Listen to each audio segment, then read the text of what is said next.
और फिर यहाँ पे बच्चों जिस बंदे ने ये वाउचर बनाया उसका साइन आएगा। यहाँ पर जो ऑथोराइज पर्सन है, मतलब जो अकाउंट का ऑथोराइज पर्सन होगा, तो उसकी सिग्नेचर यहाँ पे आएगी। और उसके बाद यहाँ पे जिस बंदे को पेमेंट मिला उसकी साइन भी ले ली जाती है। In this way your cash voucher will be prepared. Okay, तो कैश वाउचर बेसिकली क्या है बच्चों, किसी को अगर आप लोग पेमेंट दे रहे हो या किसी से आपको पैसे मिल रहे हैं तो आप ऐसे वक्त क्या बनाओगे, कैश वाउचर बनाओगे। आई होप सबके दिमाग में गया है। उसके बाद है tax invoice.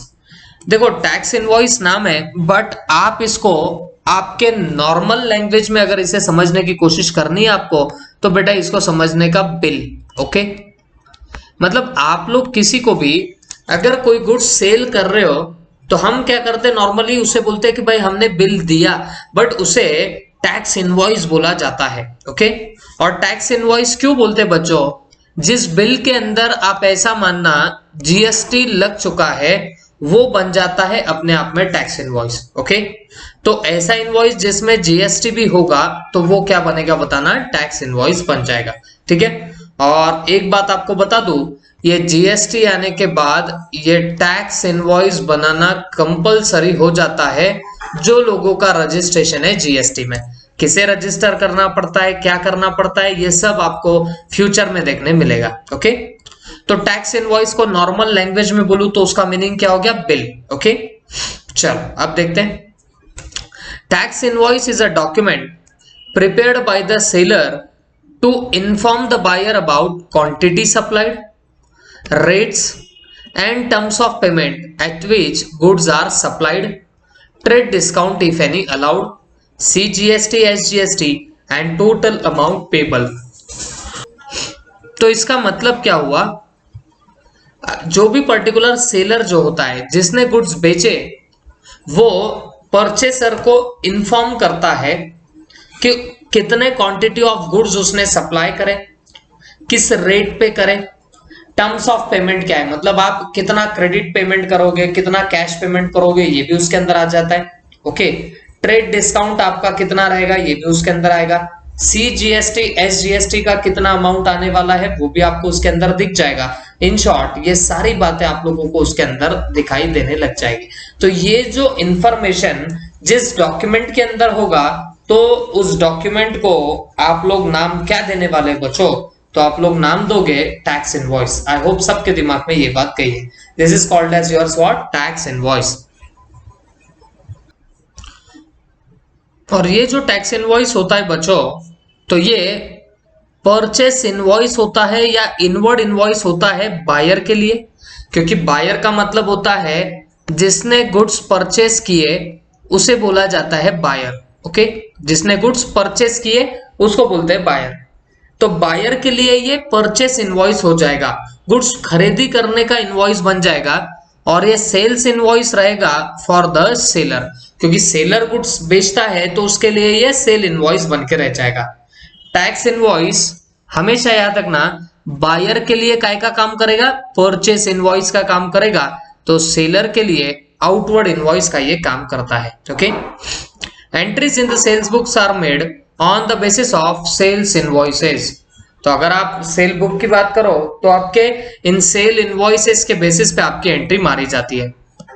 Tax invoice is send by the seller to the buyer when goods are supplied by him. Okay, तो ये जो टैक्स इनवॉइस होता है ये सेलर बायर को तभी देता है बच्चों जब वो गुड्स सप्लाई करने वाला होता है। ओके, तो this is all information about your what, tax invoice. I hope सबके दिमाग में गया है। और बच्चों अब ये जो फॉर्मेट है आप बहुत अच्छे से देखना, मतलब मैं आपके एग्जाम पॉइंट ऑफ व्यू नहीं बता रहा हूं, ये आपको प्रैक्टिकल लाइफ में भी काफी काम में आएगा। ओके, क्योंकि जब से जीएसटी आया तब से ये इनवॉइसिंग वगैरह का प्रॉपर फॉर्मेट में होना काफी इंपॉर्टेंट सा होने लग गया था। ओके, तो ये जो आपके सामने टैक्स इनवॉइस का फॉर्मेट आएगा तो आपने अच्छे से समझना, कल चल के कोई आपको पूछे कि यार हमारा फॉर्मेट कैसा हो टैक्स इनवॉइस का, तो आपने बोलना भाई आपका फॉर्मेट ऐसा होना चाहिए। ओके, देखो फॉर्मेट इधर उधर हो सकता, बट ये जो कंटेंट कवर होते हैं इस टैक्स इनवॉइस के, तो वो सारे के सारे कंटेंट आपके बराबर प्रॉपर कवर हो जाने चाहिए। तो टैक्स इनवॉइस में सबसे इंपॉर्टेंट होता है हेडिंग में डालना टैक्स इनवॉइस, ओके, ये लिखना जरूरी होता है। और फिर अपने फर्म का नाम आना चाहिए, हमारे शॉप का नाम आना चाहिए, हमारे बिजनेस का नाम आना चाहिए, और हमारा एड्रेस भी आना चाहिए, ठीक है। फिर इसके बाद कैश बिल नंबर आएगा, जीएसटी नंबर आएगा। अब याद रखना आपको जीएसटी में रजिस्ट्रेशन करना पड़ता है। अगर मैं महाराष्ट्र की बात बोलूं तो अगर तुम्हारा सेल्स का टर्नओवर जो है वो अगर 40 लाख से ज्यादा हो जाता है तो आपको आज के डेट पे जीएसटी का रजिस्ट्रेशन करना पड़ेगा। क्या बोल रहा हूं मैं? अगर आपका सेल्स या टर्नओवर 40 लाख से ज्यादा हो जाएगा तो आपको आज के डेट में क्या करना है बच्चों? जीएसटी का रजिस्ट्रेशन करना है, ओके। और जैसे ही हम लोग जीएसटी का रजिस्ट्रेशन करते हैं तो हमें एक नंबर मिलता है, उसको बोलते हैं जीएसटी नंबर, ओके। ये जीएसटी का फुल फॉर्म क्या है बच्चों? Goods and service tax identification number, okay, जिसे हम प्यार से बोलते हैं जीएसटी, ओके। तो कैश बिल नंबर आएगा, जीएसटी नंबर आएगा, नीचे नाम कस्टमर का आ जाता है, फिर कस्टमर का एड्रेस आएगा, और आपको और एक रिक्वायरमेंट होती है बट आपको यहाँ इतना डिटेल में नहीं दिया है, कस्टमर का भी जीएसटी नंबर लगता है अगर उसका रजिस्ट्रेशन होगा तो, ओके। ये एक रिक्वायरमेंट होती है, बट नहीं है तो आप तान मत लो। उसके बाद यहाँ पे डेट भी जरूर आनी चाहिए आपके टैक्स इनवॉइस की। फिर यहाँ पे आता है सीरियल नंबर। ये जो पर्टिकुलर है यहाँ पे आती है क्वांटिटी, जैसे अगर स्टेशनरी वाला है तो यहाँ पे लिख देगा पेन, और एचएसएन बोले तो हार्मोनाइज सिस्टम ऑफ नॉमेनक्लेचर, ये नंबर होता है हर एक प्रोडक्ट को दिया जाता है। ये जब आप फ्यूचर में जीएसटी वगैरह सब्जेक्ट देखोगे तब आपको पता चलेगा, बट फिलहाल इतना ध्यान में रखना हर प्रोडक्ट को एचएसएन नंबर होता है, ओके। तो ये नंबर यहाँ पे कोट कर देना पड़ेगा। उसके बाद आपके गुड्स की क्या रेट है, ये रेट यहाँ पे आएगा, और फिर आपने कितनी क्वांटिटी बेची है वो यहाँ पे आ जाएगा। तो क्वांटिटी मल्टीप्लाई बाय रेट करोगे तो यहाँ पर आपको क्या मिलेगी? सीधे टैक्सेबल अमाउंट की फिगर मिलेगी। अब इस टैक्सेबल अमाउंट पे सीजीएसटी एंड एसजीएसटी का परसेंट लगाओगे तो यहाँ पे आपको अमाउंट मिलेगी सीजीएसटी और एसजीएसटी की, और जब ये सीजीएसटी, एसजीएसटी और टैक्सेबल अमाउंट इनकी टोटल करोगे तो आपको मिलेगा टोटल अमाउंट, ओके। तो जितना अमाउंट पेबल होगा तो वो फिर आपको बाद में वहां पे दिख के आएगा, मिल के आएगा। आई होप सबके दिमाग में क्या होगा, ओके। इसके बाद यहां पर आप लोग लिख देते हो आपके रुपीज इन वर्ड्स, ये जितनी भी अमाउंट आ रही है वो आप लोग यहाँ पे लिख दोगे bye way of rupees in words, okay. तो यहाँ पे आप लोग लिख देते हो, और फिर आपके बैंक की डिटेल्स यहाँ पे आएगी, बैंक का नाम, आईएफएससी कोड, अकाउंट नंबर आ जाएगा, और फिर यहाँ पे आप लोग क्या मारते हो? आपकी सिग्नेचर, ओके। तो this is all about your this particular tax invoice. तो याद रखना टैक्स इनवॉइस में इतनी सारी डिटेल्स होती है। अब इसके बाद आता है बच्चों आपका क्रेडिट मेमो, ओके। तो ये भी एक नॉर्मल आपका बिल ही होता है, लेकिन याद रखना जब गुड्स परचेस करते हो क्रेडिट पे तब क्रेडिट मेमो इशू किया जाता है, ओके। देखो क्या बोला है, credit memo is also known as invoice और बिल। ये बिल ही होता है, इनवॉइस ही होता है। When goods are purchased on credit basis, मतलब आप जब उधारी पे गुड्स परचेस कर रहे हो तो seller prepares the credit memo. तो जो सेलर होगा तो वो क्रेडिट मेमो बनाता है, प्रिपेयर करता है, and sends it to the customer along with the articles। और ये क्या करता है? कस्टमर को दे देता है along with what meeting, along with what articles। When same memo is issued to the buyer, it is called as inward invoice and the same is treated as outward invoice by the seller। अब सीधी सी बात है, seller क्योंकि ये credit memo बना के देता है, आपने आज तक भी देखा होगा जब आप कोई चीज परचेस करने जाते हो तो जो बंदा बेचता है, जो सेलर होता है ना, वो ये क्रेडिट मेमो वगैरह बनाता है और ये बिल सामने वाले को देता है।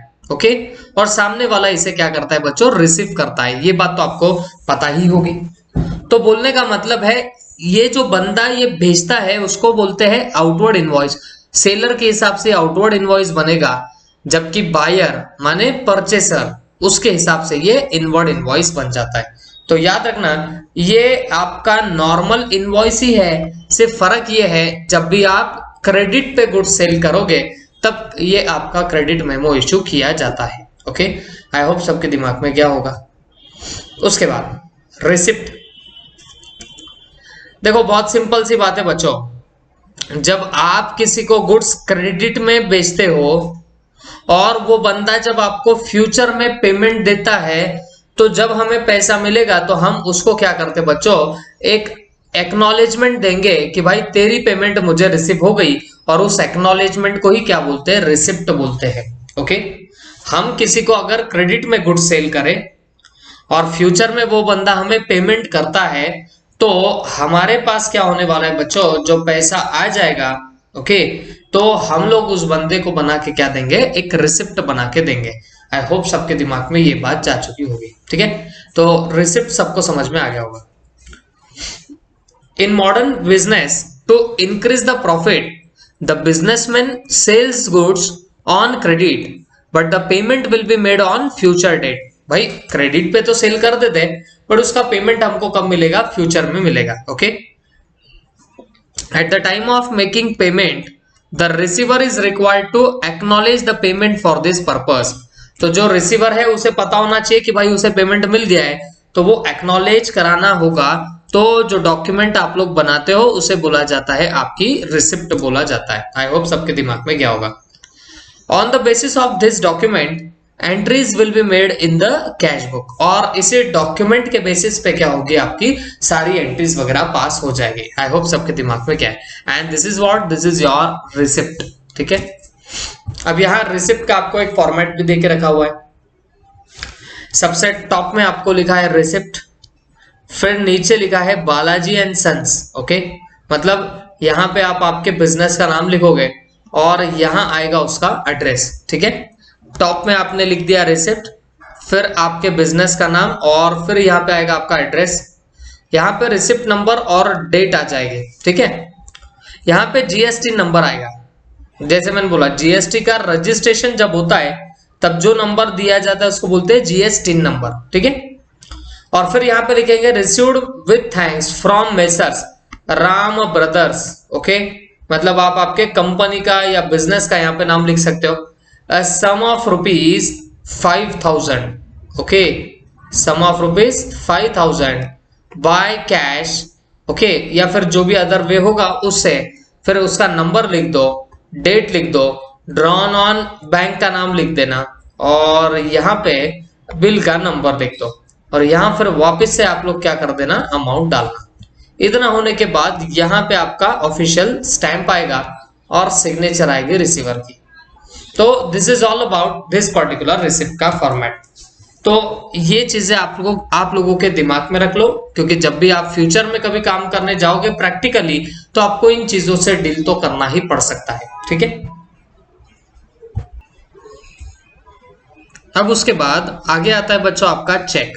ओके, अब चेक सबको पता है बैंक से पेमेंट करने का एक सबसे बढ़िया, आपके पास में अगर कोई मीडियम होगा तो that is your cheque. Okay, तो चेक आप जब लिख लेते हो बच्चों और सामने वाले को देते हो, तो वो बंदा जाके बैंक से पैसा निकाल सकता है, या by way of cheque he will get the amount of money. Okay, while dealing with the business transaction, businessmen use different types of checks to make payment and for sending money from one place to another। जिसको जिसको भी payment करना है बच्चों, तो वो अलग अलग तरीकों से क्या कर सकता है बच्चों, तो सारे पेमेंट्स कर सकता है। Okay, chequebook facilities given by the bank to its account holders who maintains certain minimum balance. तो जब भी आप चेकबुक के थ्रू पेमेंट वगैरह करने की कोशिश करते हो बच्चों, तो हमेशा याद रखना आपके पास में मिनिमम बैलेंस वगैरह मेंटेन किया हुआ होना चाहिए, तो ही आप लोग कभी भी कोई भी पेमेंट कर सकते हो। Okay, A check is an order issued by account holder to his banker to pay on demand a stated sum of money to or to the order specified or the person to the bearer. इसका मतलब क्या हो गया? Check एक order है, okay, और ये order कौन किसे दे रहा है बताना? अकाउंट होल्डर दे रहा है उसके बैंकर को, okay, given by account holder to the banker, okay. Account holder ये किसे दे रहा है बताना? ऑर्डर बैंकर को दे रहा है, okay, to pay on demand stated sum of money, to pay on demand stated sum of money, okay, stated sum of money। तो ये जो होगा that is called as your check। अब जैसे बच्चों मैं आपको सिंपली बताऊं, ये एक पर्टिकुलर बंदा है, इसका बैंक ऑफ बड़ौदा में एक अकाउंट है, ठीक है, तो इसके पास में अगर चेक है और इसे लेट से पेमेंट करना है भरत ज्वेलर्स को, ओके, भरत ज्वेलर्स को इसे पेमेंट करना है, तो ये बंदा क्या करेगा बच्चों? ये बंदा चेक दे देगा भरत ज्वेलर्स को। तो जैसे ही उसने चेक दे दिया भरत ज्वेलर्स को, तो कहीं ना कहीं ये जो आपका चेक रहेगा ये एक ऑर्डर का काम करेगा। और किसे ऑर्डर दे रहा है ये चेक? बैंक ऑफ बड़ौदा को। और ये ऑर्डर किसने किसको दिया? अकाउंट होल्डर ने दिया। ये है account holder of bank of Baroda. इसने ऑर्डर दिया है बैंकर को कि भाई तुम क्या करो, इस भरत ज्वेलर को अमाउंट जो है वो मेरे बैंक ऑफ बड़ौदा के अकाउंट से पे आउट कर देना, okay. And this is nothing but the definition of your cheque. तो चेक एक ऑर्डर है जो कौन किसे दे रहा है? किसी बैंक में जिसका अकाउंट है वो अकाउंट होल्डर अपने बैंकर को ऑर्डर देता है। और काहे के लिए? To pay on demand stated sum of money. तो जितनी अमाउंट उस चेक में लिखी है उतनी अमाउंट आप पे कर दो इस पर्टिकुलर पार्टी को। तो ये डिमांड आपका या ये ऑर्डर जो बंदा करेगा वो काहे के थ्रू करता है बोलना? इस चेक के थ्रू करता है, ओके। तो ये रहा आपका चेक का definition, okay. The printed cheque book is issued by the bank to the account holder as per his requirement. तो बेटा ये भी बात याद रखना, जैसे जैसे आपको रिक्वायरमेंट होती है तो आपको ये पर्टिकुलर बैंकर्स क्या करते हैं बोलना, ये लोग आप लोगों को प्रिंटेड चेकबुक इशू करा देते हैं, ओके। तो प्रिंटेड चेकबुक आपको सीधे सीधे कौन इशू करा देती है? आपकी बैंक ही इशू करा के दे देती है, ठीक है। ये भी चीज याद रखना। अब यहां पे डेफिनेशन भी आपको देके रखी है चेक की। तो क्या बोला गया? Cheque is a written unconditional order. Cheque क्या है? राइटिंग में दिया हुआ अनकंडीशनल ऑर्डर है। इसका मतलब चेक एक ऑर्डर है। मतलब ऑर्डर का मतलब है किसी बंदे को आपने डायरेक्शन दिया है। और कौन किसे डायरेक्शन देता है? तो याद रखना, जिसका बैंक में अकाउंट है वो अकाउंट होल्डर ऑर्डर देता है। और ऑर्डर किसको देने वाला है बताना? उसके बैंक को ऑर्डर देता है। और वो भी कैसा? अनकंडीशनल। इसका मीनिंग हो गया विथ नो कंडीशंस। मतलब ऐसा ऑर्डर देगा जिसके अंदर कोई कंडीशन से इन्वॉल्व नहीं होगी, ओके। तो cheque is a written unconditional order signed by the account holder. और इस पे साइन किसकी होती है? सिग्नेचर किसकी होती है? तो आपके अकाउंट होल्डर की साइन होती है, ओके। और काहे के लिए इस पे साइन की जाती है? काहे का ये अनकंडीशनल ऑर्डर है राइटिंग में? तो याद रखना, directing a specific banker to pay on demand certain sum of money only to a person name therein or to the bearer.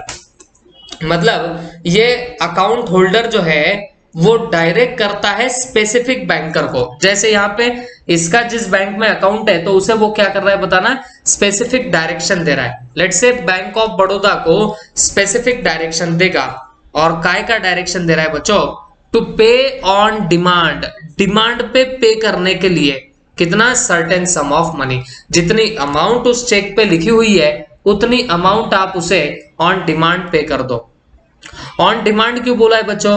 अब ये भरत ज्वेलर्स वाला जब अपना चेक डालेगा अपने खुद के बैंक में तो जाके ही उसे पेमेंट मिलेगा, otherwise he will never be receiving any money.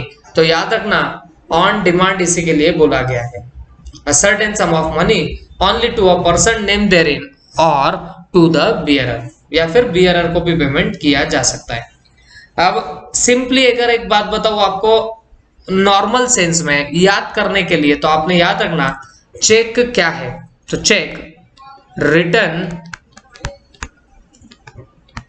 Unconditional order है, रिटर्न अनकंडीशनल ऑर्डर है, ये पहली बात। अच्छा, ये कौन साइन करता है? साइंड बाय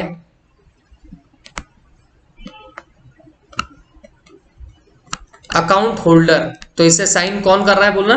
अकाउंट होल्डर इसे साइन करता है। ओके, मतलब जिसका अकाउंट होगा बैंक में तो वो बंदा इसे क्या करता है? साइन करता है।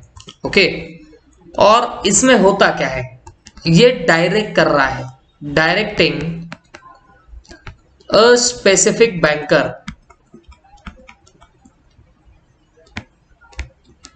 Directing a specific banker. तो इसका मतलब ये कहीं ना कहीं किसे डायरेक्शन दे रहा है बताना, किसी एक पर्टिकुलर बैंकर को ये डायरेक्शन देता है। पहली बात, ये राइटिंग में दिया गया अनकंडीशनल ऑर्डर है, मतलब आप किसी को ऑर्डर दे रहे हो, जो साइन कौन कर रहा है? अकाउंट होल्डर, मतलब जिसका बैंक में अकाउंट है वो इस पे साइन करता है। तो आपने देखा भी होगा ये अगर चेक होगा तो यहाँ पे अकाउंट होल्डर की साइन ली जाती है। Okay, signed by the account holder directing a specific banker, और इस चेक में ही लिखा जाता है टू पे टू मी और एनी बियरर। तो इसका मतलब यहाँ पे आप डायरेक्शन दे रहे हो बैंक को टू पे। ओके, टू पे क्या? सर्टेन सम ऑफ मनी, कुछ अमाउंट ऑफ मनी पे कर देना, जिसका नाम यहाँ पे लिखा गया उसको या फिर उसके बियरर को। बियरर का मतलब जिसके हाथ में चेक होगा उसे बोला जाता है बियरर। बियरर किसको बोलते हैं? Person holding the cheque, person holding the cheque, उसको क्या बोलेंगे? बियरर। ठीक है, तो या तो जिसके हाथ में चेक है उसे पेमेंट दे दिया जाए, या फिर जिसका नाम इस चेक के अंदर लिखा होगा तो उसे पेमेंट किया जाए। ओके, तो ये हो गई आपकी चेक की डेफिनेशन। ठीक है, याद रखना बच्चों। अब आपको याद रखना पड़ेगा कि कौन कौन पार्टीज होते हैं चेक बनाने में, या चेक के ट्रांजैक्शन में कौन कौन होता है। सबसे पहले ड्रॉवर। ड्रॉवर कौन रहेगा? जिसने चेक बनाया तो उसको बोलने का ड्रॉवर। ओके, ड्रॉवी कौन होता है? The bank on whom the cheque is drawn is called as drawee, मतलब जिस बैंक का चेक है तो वो बैंक क्या बन जाएगी? ड्रॉवी बन जाएगी। Okay, drawee is always the bank. जैसे अगर मेरा बैंक ऑफ बड़ौदा में अकाउंट है तो ड्रॉवी यहां पर कौन बनेगी? Bank of Baroda. मेरा एसबीआई में अकाउंट है तो ड्रॉवी कौन बनेगी? आपकी एसबीआई बन जाएगी। ओके, और उसके अलावा यहाँ पे होता है कौन? पेई। उसके अलावा और कौन आता है? पेई। तो पेई कौन है? The person in whose favour cheque is issued is called as payee. Okay, जैसे इस एग्जांपल की बात करूं तो देखो, जिस अकाउंट होल्डर ने चेक बनाया इसे बोलने का ड्रॉवर। बैंक यहां पे क्या बनेगी? ड्रॉवी। और जिसके फेवर में चेक बनाया वो बनता है पेई। अब यहाँ पे भरत ज्वेलर्स क्या बन जाएगा? पेई, क्योंकि आप चेक किसे पे करने के लिए बना रहे हो? भरत ज्वेलर्स को पे करने के लिए बना रहे हो, तो ये आपकी क्या बन जाएगी बताना? पेई बन जाएगी। तो आपका ये पर्टिकुलर बनेगा ड्रॉवर, ये बनेगा ड्रॉवी, और ये बनेगा आपका पेई। तो इस तरीके से आप लोग क्या करते हो बताना? तीन पार्टीज यहाँ पे आइडेंटिफाई कर लोगे। आई होप सबके दिमाग में ये बात गई होगी। ठीक है, अब सवाल ये उठता इस चेक के अंदर क्या क्या दिया जाता है? What are the contents of cheque? Cheque में क्या क्या रहेगा? तो सबसे पहले name of the bank, address of the branch. Okay, मतलब आपके बैंक का नाम क्या है और उसके बाद में उसका एड्रेस क्या है, ये आप लोग वहां पे डालते हो। ओके, जैसे लेट्स से आपकी बैंक ऑफ बड़ौदा है ओके। तो बैंक ऑफ बड़ौदा का नाम, और सपोज अपने शिवाजी पुतला की बैंक ब्रांच है तो वो भी आप लोग वहां पे डाल देते हो, ओके। ब्रांच का भी नाम इस पे आना चाहिए होता है। फिर डेट ऑफ इशूइंग चेक आता है, मतलब जिस डेट का चेक होगा ना बॉस, तो वो डेट भी आपकी एकदम राइट हैंड साइड के टॉप में आपको नजर आएगी। फिर उसके बाद नेम ऑफ द पे, मतलब जिसे आपको पेमेंट करना है तो वो भी आपको वहां पे मेंशन करना पड़ता है। उसके बाद अमाउंट आती है, अमाउंट आपको वर्ड्स में भी डालनी है, फिगर्स में भी डालनी होती है। अब आप बोलेंगे सर फिगर में डालने के बाद अमाउंट में डालने की क्या जरूरत होती है? तो बच्चों रीजन बहुत सिंपल होता है। काफी सारे लोग होते हैं वो बेढंगी राइटिंग लिखते हैं, ओके। जैसे मान लो ये 9000 है, ये आई डोंट थिंक कि आपको ऐसे देख के समझ में आएगा कि ये 9000 है। ये देखने वाले को 2000 भी लग सकता, समझने वाले को 9000 भी लग सकता। तो ये हमारे इंडिया में काफी लोग ऐसे जिनकी बेढंगी हैंडराइटिंग हो सकती है, तो इन्होंने पहले ही बोला कि भाई तुम्हारा अगर हमें फिगर समझ में नहीं आए ना तो हम फिर वर्ड से समझ के ले लेंगे कि तुमने लिखा क्या है। अब ये 9000 है, ये वर्ड्स में समझ में नहीं आया, सॉरी फिगर में समझ में नहीं आया, तो वर्ड्स में अगर यहाँ पे लिख दिया 9000 तो शायद हमें आसानी से समझ जाएगा कि हाँ भाई ये 9000 बंदे ने लिखा हुआ है।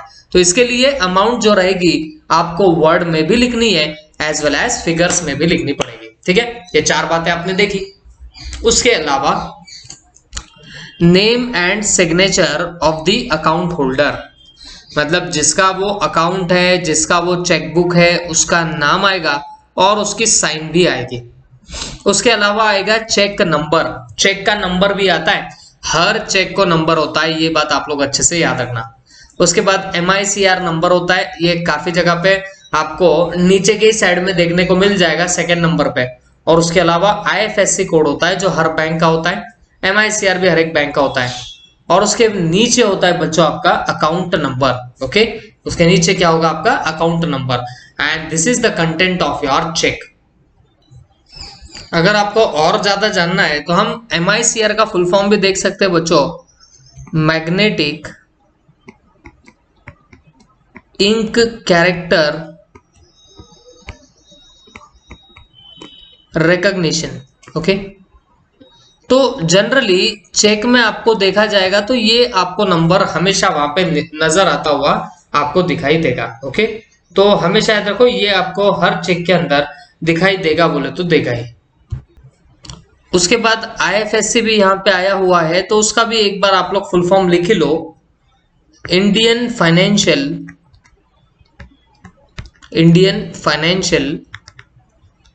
System code, okay.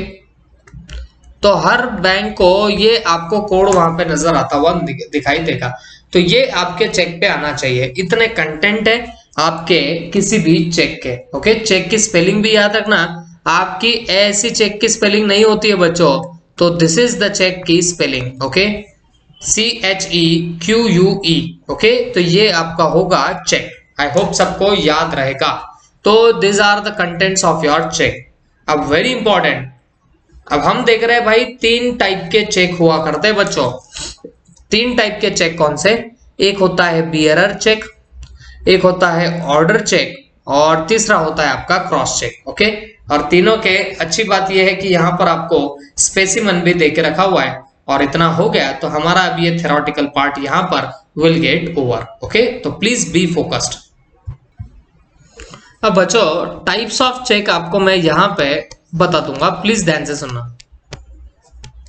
Types of cheques, okay.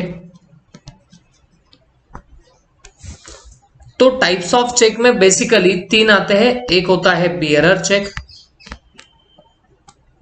एक होता है ऑर्डर चेक, और तीसरा होता है क्रॉस्ड चेक, ओके। तो these are 3 types of your cheques, bearer, order and cross cheque, okay. अब ध्यान से सुनना मेरी बात। अब बच्चों बियरर चेक किसे बोला जाएगा, ध्यान से सुनना। पहले हम लोग बात करते हैं बियरर चेक की। अब देखो बच्चों, ये बियरर चेक का मीनिंग ये होता है कि अगर मान के चलो ये एक बंदा है जिसका बैंक ऑफ बड़ौदा में अकाउंट है, okay.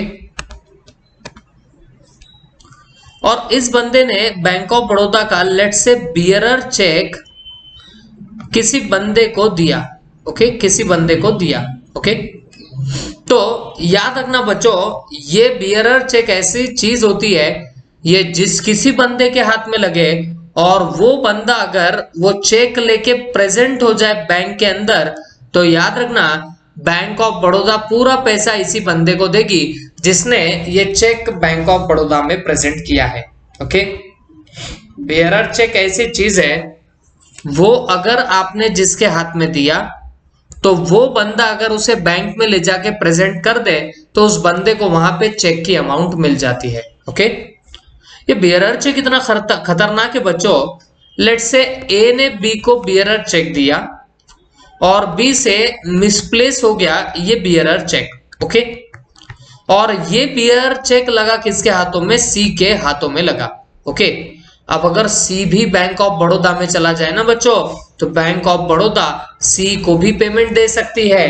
Okay, over the counter of bank of Baroda जो बंदा इस चेक को ले जाके प्रेजेंट करेगा उस बंदे के हाथों में क्या आएगी बच्चों? कैश आएगी। याद रखना हमेशा। तो ये इतना खतरनाक होता है आपका बियरर चेक। ओके, तो ये अगर अरे गहरे नट्टू खैरे के हाथ में लगा, मतलब दिया इसको था, किसी ने इससे छीन लिया या इससे ये पर्टिकुलर जो चेक था वो मिसप्लेस हो गया या और जो भी रीजन रहो, बट किसी और के भी हाथ में वो चेक आएगा और वो बंदा अगर बैंक ऑफ बड़ौदा चला जाए या और कोई बैंक में चला जाए तो याद रखना वो चेक वहां पे सैंक्शन हो जाएगा। वो चेक के जितनी अमाउंट सामने वाले बंदे को बराबर मिल भी जाएंगी। This is about your what? This is your bearer cheque. Okay, जहां काउंटर पे आपको पेमेंट मिल जाएगा चेक का, तो उसे क्या नाम देंगे आप लोग? बियरर चेक नाम दोगे। ठीक है, एक बार पढ़ लेते हैं। Any person who can get the payment of cheque at the counter, मतलब कोई भी बंदा जिसे काउंटर पे चेक का पेमेंट मिल जाएगा of the bank, is called as bearer cheque. Okay, तो ये ऐसा चेक है जिसपे कोई नाम वगैरह तो होता नहीं है। ओके, कि किसे देना है पेमेंट, नाम तो होता नहीं है। तो जिस बंदे के हाथ में ये चेक लगेगा तो वो बंदा अगर बैंक के काउंटर पे चला जाए और चेक प्रेजेंट करे तो he will be getting the amount of cheque. Any person who holds the cheque, कोई भी बंदा जो होल्ड करेगा चेक को, and is physically present at the counter, और जो फिजिकली पहुंच जाएगा कहां पे? काउंटर पे, या मैं बोलूंगा बैंक में, तो याद रखना बच्चों उस बंदे को कहीं ना कहीं क्या मिल जाएगा बताना? अमाउंट ऑफ मनी मिल जाएगी। Okay, and signs the same in front of, और जो साइन भी कर देता है in front of banker can get the amount of cheque, तो उस बंदे को क्या मिल जाएगी? अमाउंट ऑफ चेक भी मिल जाएगी। आई होप सबके दिमाग में ये वाली बात आराम से गई होंगी। ओके, तो this is about your bearer cheque. एक बार हम लोग स्पेसिमन देख लेते हैं बियरर चेक का। ओके, यहाँ पे टॉप पे आता है DDMMTYY, इसका मतलब यहाँ पे आएगी डेट। ओके, फिर यहाँ पे पे, तो बट बेटा ये ऐसा चेक है जहां पे पहले से यहाँ पर किसी का नाम लिखा ही नहीं जाता। ओके, तो फिर ये जिसके हाथ में चेक है वो खुद का अगर यहाँ पे नाम दर्ज करा दे तो बच्चों ये बन जाता है बियरर चेक। ओके, ये चीज याद रखना। और यहाँ पे अगर मान के चलो ऐसा लिख दिया कि भाई कितनी अमाउंट ऑफ मनी है, और यहाँ पे लेट से यहाँ रुपीज वगैरह यहाँ पे आप लोग डाल दो, अकाउंट नंबर डाल दो और बैंक का नाम डाल दो और यहाँ सिग्नेचर कर दोगे तो ये बन जाता है बियरर चेक। तो यहाँ पे पहले से नाम नहीं लिखा जाता, तो इसी के लिए बोला जा रहा है कि ये जिसके हाथ में होगा तो वो बंदा क्या कर सकता है? चेक को प्रेजेंट कर सकता है।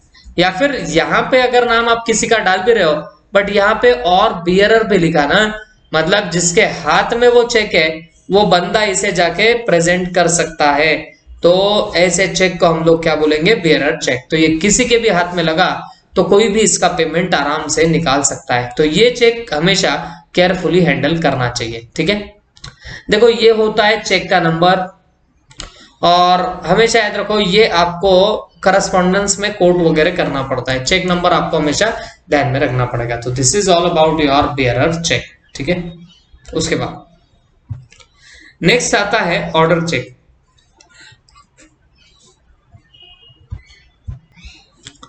अब ऑर्डर चेक में ऐसा तो कुछ नहीं होता बच्चों, लेकिन सिर्फ किसी एक बंदे को पे करने का अगर मान लो चेक में लिखा गया है या उसके ऑर्डर पे और किसी को पेमेंट करने का लिखा गया होगा तो वो बन जाता है ऑर्डर चेक। मैं आपको बता दूं बच्चों, ज्यादातर प्रैक्टिकल लाइफ में आपको या तो बियरर चेक देखने मिलेगा या वो भी बहुत कम मिलता है आजकल, या तो ये जो आगे आने वाला है क्रॉस चेक, ये आपको ज्यादा दिखाई देगा। ऑर्डर चेक वगैरह आपको बहुत कम दिखाई देते हैं, तो इसको इतना डिटेल में भी जाने की जरूरत नहीं है। Okay, when a cheque is drawn payable to a specific person or order, किसी स्पेसिफिक बंदे को आपको अगर पेमेंट करना है चेक का या उसके ऑर्डर पे किसी को पेमेंट करना होगा तो उसको आप लोग बोलने वाले हो आपका ऑर्डर चेक। आई होप सबके दिमाग में गया होगा, ठीक है। When the word bearer is struck off, it becomes the order check। ये देखो, ये जो चेक में ऐसा लिखा होता है, इसमें से जब आप बियरर को स्टक ऑफ कर देते हो तो ये क्या बनेगा बताना, आपका ऑर्डर चेक बन जाता है।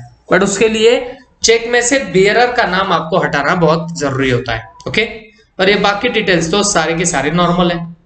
देखो बेटा, ये आप अच्छे से समझ लो, क्योंकि फ्यूचर में आपको अगर चेक्स वेक्स में खेलने का काम पड़ा तो आप लोग ऐसे उसे खेल सकते हो, ठीक है। तो this is your order cheque. उसके बाद आता है बच्चों क्रॉस चेक।